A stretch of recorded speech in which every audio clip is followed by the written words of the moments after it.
অনেকেই আমাকে টেক্সট করে বলতেছিল যে আপু হলুদের ভিডিও কোথায়, তো আমি সময়ের জন্য ভিডিও মেক করতে পারিনি।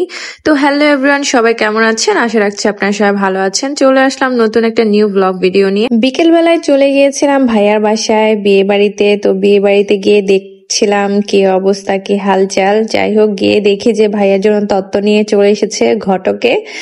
তারপর আমি দেখতেছিলাম কি কি পাঠাইছে, অনেক কিছুই পাঠাইছে, যা যা পাঠানোর প্রয়োজন সবকিছুই পাঠাইছে। তো ওগুলাই বসে বসে দেখতেছিলাম। তারপর আবার ভাইয়ারা আবার বোর জন্য পাঠাবে, সেগুলো সবকিছু রেডি করতেছিল, সেটাও আমি বসে বসে দেখতেছিলাম। আপু এগুলা ভাঁজ করতেছিল।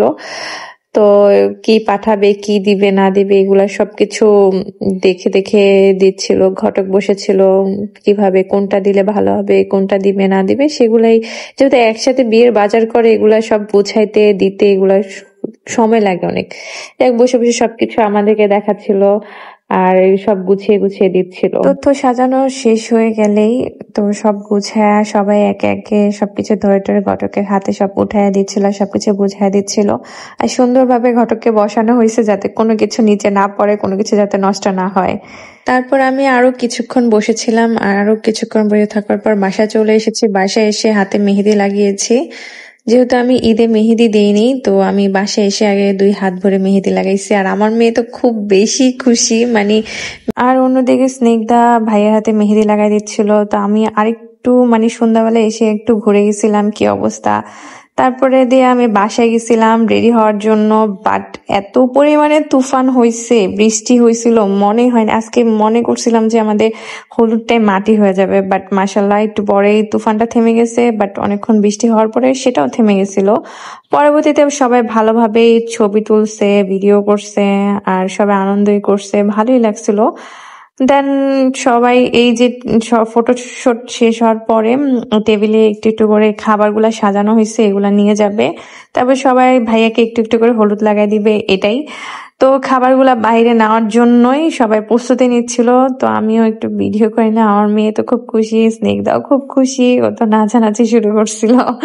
সবাই খুব খুশি, তো সবার খুশি দেখলে ভালোই লাগে। তারপর সবাই বাহিরে চলে গেল। তো আমি ঘরে বসেছিলাম। তারপর আমাকেও নিয়ে গিয়ে চলে গেছে ভাইয়াকে। আমি ওন্নাটা ধরে স্টেজে বসাই দিয়ে আসছি, আর ওরা খাবারগুলা সব স্টেজে নিয়ে যাচ্ছিল, সাজায় সাজায় রাখবে। তো ভালোই লাগে, বিয়ে বাড়িতে একটু একটু আনন্দ না থাকলে হয় না। সবাই মিলে খুব বেশি আনন্দ করছে। আর ভাইয়ার ভাগ্নিগুলা তো খুব খুশি, মামার বিয়ে বলে কথা। যাই হোক, আমার মেয়ে অনেক বেশি খুশি ছিল, কারণ ওর চাচুর বিয়ে। ও তো মনে করছে ঈদের দিনই বিয়ে, যেদিন দাওয়াত দিই সেদিন থেকে ওর খুব খুশি। তারপরে সবার ছবি টবি তোলা শেষ হলে আমরা এর মাঝখানে খেয়ে নিয়েছিলাম। তো খাওয়া দাওয়া শেষ করে আমি বেশিক্ষণ থাকি নাই, যেহেতু এমনিতেই অনেক লেট করে অনুষ্ঠানটা শুরু হয়েছে। তারপরে আরো কিছুক্ষণ কিভাবে থাকি। তারপর আমরা সবাই খাওয়া দাওয়া করে আরো কিছুক্ষণ বসে আমরা চলে এসেছিলাম বাসায়, কারণ আস্তে আস্তে রাতে 2টা বাজতেছিল। আর সবাই মিলে ভালোই আনন্দ করছি, এটাই। আর স্নিগ্ধা সিনথিয়া খাবার চুরি করে খাইতেছিল, এটা একটা ক্লিপ নিয়ে নিয়েছিলাম। ভাইয়া চলে গেছিল মেয়ের বাড়ি। এখানে মেয়ের বাড়ি কেন গেছে, কারণ ফটোশুটের একটা ব্যাপার ছিল। আর অন্যদিকে রাতুলে তো কি নাচ, ওর নাচ দেখে শেষ। সবাই একটু একটু করে নাচছে, সবাই খুব আনন্দ করছে।